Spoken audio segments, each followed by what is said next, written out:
الله وبركاته وين سلامي دمانتين سيتيهن مع عافمات قبطان إلهي وحان كريتشيني ميلا جوكتان بين عافمات قبطان نمع لك وجرتان welcome back سو دوادا وينغو يسكسون نقونا إيا another video لكن دما ولا لها كذا لك قصو بيرو welcome كسو دوادا ميلا يدك تشعلها ولا لها يهور welcome back مانتين جساك الله خير إن شاء الله بإذن الله كريم واتحانا هيني aynu ku soo dhaweynay 2025 ilaahay sanad khayr qaba haynooga dhigo weekend oo hadhay ilaahay nabadgelyo haynugu dhameeyo so insha Allah bidmilaahi soo dhawo so videoga waxaynu kaga hadlaynaa cuntadii anaga cirkaas bay maraysaa waxay la tahay meel kasta inay isku mid tahay qaali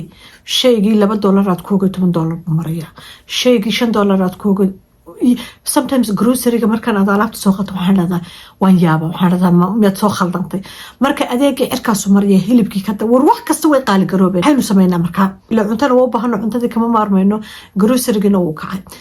wiigan waxaan la sheekaysanayay gabadhaan isnaqaano inantaas mar walba maasha allah la baarag dadka aan ugu bogo bay ka mid tahay gabadhaas waa hooyo iyo 2 ciyaal iyo odageed waa 4 qof walaalayaal grocery-geeda waan ka yaabaa marka habeen dhaweedaan wada hadlaynay waxaan weydiiyay grocery-ga lacagta iyagu intaasoo la ku adeegtaan bisha dhan anuu 2 week baan ku adeegtaa marka waxaan ku walaal maxaad samaysaa sidee ku dhacdaa baan ku soo waxay ku xiran tahay mar walba horta waxa muhiim ah inaynu ogaano dukaanka aad ka adeegatid haddaad qurbo joogtid bay ku xiran tahay haddaad wadankii joogtid sidoo kale sideebaad u adeegat ma eegno inta badan laakiin sida aynu u adeegano iyo meeshaynu ka adeegano iyo waxaynu gadanaasi ku xiran tahay anigu haddeer oo kale for example markaan soo qaado dukaamada aan cuntada ka adeegtaa waa 2 dukaan I know 2 dukaanba waa qaali jumlada waaweyn bisha horaanteeda ayaan jumlada soo gata labada aan adeeg ka gata dukaamada kale marka lagu fiiriyo way ka qaalisan yihiin alaabada aad gadatidna way ku xiran tahay insha Allah bidmilaahi karim waxaan idin tusayaa weekend aan soo adeegtay wixii aan soo gatay wax badan ma soo gadan marka muhiim waxa inaynu ogaano dukaankee baad ka adeegataa alaabadee baad gadataa sidee baad u adeegataa maxaad cuntaa waxaasoo dhan bay ku xiran tahay inagu markaa inkastoo dad badan oo Soomaaliya hilibka aan cunin aanay jirin laakiin inaga intaynu u badannahay hilibkeenu cunaa anigu qof iga hilib jecel oo Soomaaliyeed inuu jiro u malayn maayo aadaan u hilib jecel inkastoo alxamdulillah hadda hilibkii casaa yareeyay laakiin markaa waxa muhiim ah inaynu sidee baynu adeegana hadda markaa example markaan idinku siiyo kala gabadha markaan wareysanay waxaan ku sidee ku dhacda walaale iyagu marka maada aanay hilib aad u badan cunin horta waxay ii sheegtay inay soo gadato alaabada waxa jirta inagoo kala qurbaheena dadka qurbaha jooga kale dukaanka aynu ka adeegana alaabta uu isagu sameeyo iyo alaabta brand kale oo meelaha kale laga keeno way kala qaalisan yihiin dukaanku hadda kama soo qaado kale inuu niraahno ama taargad oo kale iyo alaabta dukaanka meel kale company kale soo sameeyo brand oo la yaqaano aad bay kala qaalisan almost half price weeyaan hadda baastada aan gato oo kale baastadayda halkii xabaaniga ka batay ka soo qaado kale $2 oo kale ama $1.85 kaba soo qaad tacaadiga oo dukaanka branka uu sameeyo waxa laga yaabaa inay $1 tahay ama $1 so almost $1 wax dhiban baa u dhaxaysa marka waxaan u maleynayaa dhadhankiina inay isku mid tahay marka gabadhan hadda waxay ku tiri waxaan gataa wax kale ma gato bay brand ma gato bay tiri baastada dukaanku sameeyaan gataa tamaandhada qasaaca ama dhalada ku jirto inuu suugada ku sameysano ama sanada waxay taasaan gataa digirta waxay dukaan every gato waxay dukaanka waxay maxay ka kale bay tiri cunto baan rabaa chickenka waxay ku tiri jumlan ku soo gataa boxkaasaan soo gataa waxay tahay yareeyaan 2 bilood iyo sabti bay haysaa bay tiri hilibka cas waxay tiri anagu aad uma cuno waxaan cunaa weekii hal mar kaasuuliyad iyo fuuli waxyaabahaas ay sameeyaan marka half price-kii meeshii aad ka soo gadanaysa soo dukaanka aynu ka soo gadan hadeer qurbaho kale dad badan waliba Soomaalida familiya badan aan aqaan waxay ka adeegtaan dukaanka Aldi la yiraahdo Yurub ku yaala Mareykanka North America ku yaala berigu wadanka yimaanaga waliba state-kayga dhowr sano ka hor Minnesota wuxuu yimid 19 xorxorkii marka reerkayga u tago way ka adeegan jireen beri dambe oo state-kayga yimid baan jir maalin balgal dukaanka walaashay markay amaana jida u fiican yahay waxaan u gadaa maalin baan tagay wax allaale dukaankaasi wax uu hayo anigu soo arki waaye kasoo noqday maalintii bay ugu dambeysay weligay kama adeegan ma tago laakiin insha Allah bidmilaahi karim maadaama aniga whole foodka dukaanka la yiraahdo iyo mid kale ka adeegta waa idin tusayaa galabtan soo adeeganaya waan idin tusayaa insha Allah bidmilaahi karim adeegayga weekkan marka waxaan sameynayaa next week insha Allah bidmilaahi karim week dambe waxaan sameynayaa Aldina waan tagayaa whole foodka aan kasoo adeegtana waan tegaya exactly waxaan whole foodka kasoo gato aldinahayo qiimahaynu isu fiirinaynaa so waa fiirinaynaa how raqiis uu yahay dukaamada markaa waa inaynu inagu fiirino ma waxaad rabtaa wax qaaliyo quality fiican mise waxaad rabtaa wax raqiisa aynu ogaano waxa inoo muhiimka ma cunto quality fiican baad rabtaa ma cunto orgaane baad rabtaa ma hilib badan baad rabtaa ma lacagta ma quudaysaa cuntada dawadeegeenu waxay ka mid tahay meelaha ugu badan aynu wax ka goyn karno laakiin sidee baynu xoga goyn karnaa waxaynu xoga goyn karnaa hadba adigu saad jeceshahay hadda waan idin tusaya waxaan tagay shalin tagay hilib xalaalka hilibka la yidhaahdo lo-da yaryaro waan soo gatay bir dhaweeto waan jilciyey haddaad jilcisid oo si fiican u karisid wuu macaan yahay ma xuma suqaar ahaan hilibka arigana almost half price siduu doona uga jabayay wuu ka badan yahay wiigan martiba ay la joogtay waxaan soo gaday chicken 2 box oo dhan oo chicken baan hilib xalaalka ka soo gatay $10 sentiyeer baan dheeraa baris baan kariyey waxaan ku cunay almost 6 qof aan ku cunay marka chicken ka war $10 iyo bariska iyo khudradda aniga wixii kale ii yaalay reer dhan bay dabartay yaanya badan baan hal mar isku soo gataa wiiga hore bisha horaanteeda markaan yaanyada badan soo gato kale haddaanan wiiga cunto karinaynaan oghay yaanyadu iga xumaanayso saasay taan yaanyada dadka aadka u jecel baan marka haddaan arko yaanyadii inaanan wiiga waxba karinayn waxaan sameeya intaan yaryareeyo wataan meel horna idin sheegay bacban ku kuraa qaybta barafkan geliyaa basbaasko sida kale wixii markaa muddo ihaynayo kale hal mar baan isku soo gataa kor baan geliya soo taasoo kalena wayna anfacaysaa mar walba uma baahanaysa inaad soo adeegatid laakiin hadda gabdhaheena Soomaaliya jooga oo kale sidoo kale sidee baad usoo adeegataa ma hal mar baad isku soo gadataa hadda gabadha walaasheeda Soomaaliya joogta maalin waxay sheegaysay weligeed aan Soomaaliya ka tagin waxay ku tiri hilibka hal mar baan isku soo gataa talaagadan geliya waxaan sida qurbaad u nooshin yaanyada basasha qudradda waxaan isku soo gataa 10 casho even gabdhaha Nairobi jooga waxay ku yiraahdaan 10 casho isku soo gadanaa ama 2 wiig qudradda waxay naga xumaanayaa jirta laakiin sidee baynu u adeeganaa taas ayaa muhiim sidee baynu u adeeganaa maxaynu u baahannahay wixii naga soo hadhay intaynu qabil lahayn gogo korgali bac ku gur haddaan marka ciidaad siisid aanay jirin tomorrow soo qaado sheet balsanoolada suugaabaad ka soo tuurtay chickenka meesha kugu jira maanta haddaad doontid hilibka u gooyo chickenka walaal hilibkuna sidoo kale waa hilib jecelahay laakiin hilibkiina wadna xanuun baa laga qaaday cholesterolkiisii baa batay marka wallahi inaynu isagana iska yareena waa fiican at least week maybe hal maalin fish kalluun chicken hilibka u hoos qari waxaas aynu sameynaa waa iska fiican anu meelaha jirto aan lacagta ugu golay cuntada waa kamid cuntada waxay ka mid tahay meelaha haddii aan meelaha kale aan ka soo wax goyn karayo cunto fiican si aan helo waxaan jeclahay cunto quality leh marka waxay ku xirantahay qofku waxa uu rabo laakiin runtii cuntada wax weyn ka goyn karnaa hadda gabadha tan aad baan ula soo yaabay maasha Allah markay iga sheekayso ugu tur kanaan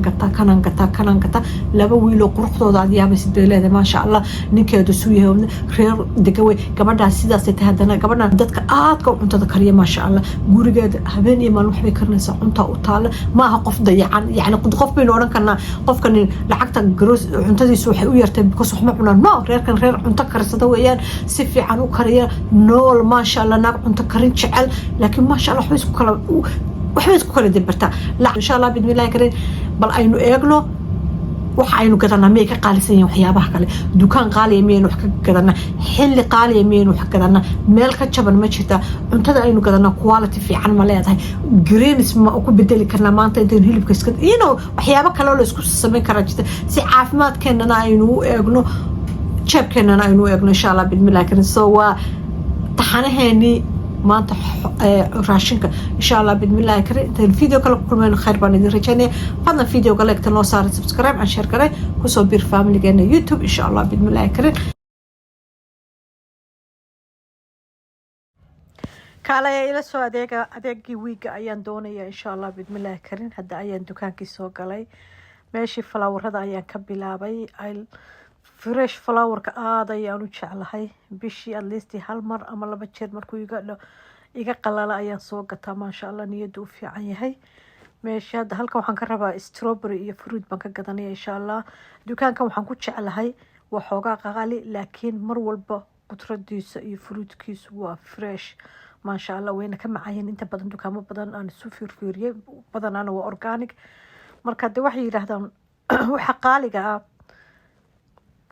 dhadhankooda ay leeyihiin marka maasha Allah marka aniga bisha horaanteeda saan idiin sheegaba markay wiigga ugu horeeya ayaan alaabada waaweyn oo dhan soo gataa aan u baahanahay oo dhan everything oo guriga u baahan yahay kabacdi every wiigii hal mar ayaan soo doontaa qudrada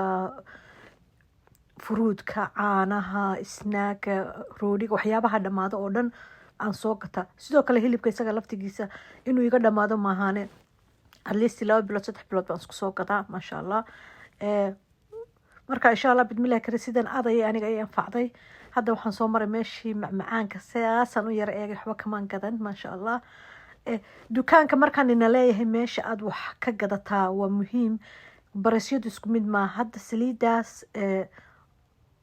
isku mid almost sizekeeda leeg haddaanayba ay isla eg yihiin oo isku mida oo labaduba organic yihiin ta aan soo gato I think 21-22 baan kusoo gataa 22 tan oo hadda almost ay isla eg yihiin waxba kala weyneyna $44 weeyo senti dhiman marka dukaamada organiga dukaamada qaybtood dukaamada kale way ka qaalisayeen magacooda ayay naga gadayaan iyagoo wixii isku wada mid yihiin marka hadda boorashkaas ayaa sel ah oon gadanaya oon aroortii quraacda ku darsado duhurkii isaga iyo jii aan haddana isagana raba idin tusaya ayaan gadanaya marka maasha allah iyagii oo ka hadda maxaan imi meeshii ukuntan taa kalarka cas uu ku qorayay hadda aynu aragno taas ayaan gataa $9 iyo 9 senti weeye waa $10 1 senti baa ka dhiman taa ka hooseysa I think $4 hadiyadan ka badan 18 xabadood baa ku jirta ukuntu marka waxay ku kala qaalisan tahay sida meesha lagu xanaaneeyo mid baa gudaha lagu xanaaneeya mid baa banaanka soo barasyada saas ay u kala duwan yihiin berigi hore aan bal naftigayga ma aqoon laakiin sidii aan u bartay ta organiga ah oo sida fiican loo xanaaneeya ayaan gataa hadda meeshii daqiiqda ama burka ayaan imi burkaas waxaa layna leeyahay waa organic bahashay boxka yariiska ah wax yani kuwa ka waaweyn ayaad ku helaysaa qiimo ka jaban kan $4 miya $5 oo wax dhiman miya dukaamada caadiga oo kale haddaad tagtid oon organiga ahayn waxaad gadanaysaa isagoo weyn oo maybe $3 meelahaasa marka maaqan daqiiqa organiga waxay sheegayso waad kaan rabay GSVDska aad dhawaan ayaan bartay aroortii ayaan quraacda ku samaystaa markaa duhurada ayaan cunaa aniga bariyahan diet ku jira insha allah bidmillahi karin video dietkayga ah waxyaabahan maalintii cuno ayaan mar idinla soo qaybsamaya soo jeedatan qofka caloosha adag aad ayay ugu fiican tahay nutrition badanna way leedahay maasha allah superfoodkan aad ayuu u fiican yahay sharaabkaagaad ku darsanaysaa breakfastka cuntadaad ku darsanaysaa maasha allah a lot of nutrition baa ku jira maasha allah alla yabaarik marka aniga fiirfiirinaya areada tan insha allah waxaan arkay hadda meeshii dawooyinka weeyaan insha allah bidmillahi karin dawooyinka wiiga dambe ayaan soo noqonaya areadii dawadan joogaa oo aan fitamiino badan raba inaan gato waana idin tusaya fitamiinada hala ogaado bahalkan yelowga maaqan magaca soomaaliga maxaa lagu oran jiray huruudan aad ayay u fiican tahay anigu iyadoo xabada ah oo ayaan soo gataa oo ruudka ah markaasaan googooyaa oo smoothiga ku dara aad nutrition badan baa ku jira maasha allah bahalkan hore umaan arag golden milkiga hadda markaan akhriyayay waxaa laleeyahay wuxuu u fiican yahay lugaha iyo lafahan leeyahay lafuhu u fiican yahay marka bal inaan tijaabiyaan raba maasha allah soo sidaan yirba fitamiinka wiiga dambe ayaan kusoo noqonaya soo dumaro meelaad joogtaanba fitamiinka multivitaminada calciumka ha laysku ogaado aad ayaan inooga maqan yihiin waxyaabaha aada uma cuno cuntooyinka badan aynu cunana qayb baanay ku jirin waxyaabaha aynu la daalanahay hadda qaybtii jiiska ayaan imi jiiskuna aad ayuu u fiican jiiska hala ogaado anigu jiiska dhawaan baan laftigayga bartay hadda meeshii roodhigan joogaa maasha allah marka wiiga waxyaabahaasaan ku fiicanahay wixii kaliya oon wiiga u baahanahay kaliya ayaan soo gataa raalli ahaada haddaan xoogaa macmacaan idin tutuso hunguri idin gelgeliyey so waxaan ku jeclay wiiga wixii kaliya aan u baahanaan soo gata waa aniga hadda sii baxaya ma badna 2 box kaliyaan gatay maasha allah hadda waxaan imi dukaanka hilib xalaalka oon hilib yar ka rabay hilibkii aan idin sheegay waa kan waa lo-da baby lo baa la yidhaahdaa soomaali markaan idhahdo marnaba sida ariga uma macaana laakiin haddaad si fiican u karisid oo jilcisid uuna ka jilicsan yahay lo-da waaweyn marka aada u fiican yahay maasha allah waana ka jabayay barayskii half price waaye almost maasha allah markaynu rabno qofkii rabo kale inuu wax dhaqaaleeyo wuu isku dhexdhexwadi karaya maasha allah asalaamu calaykum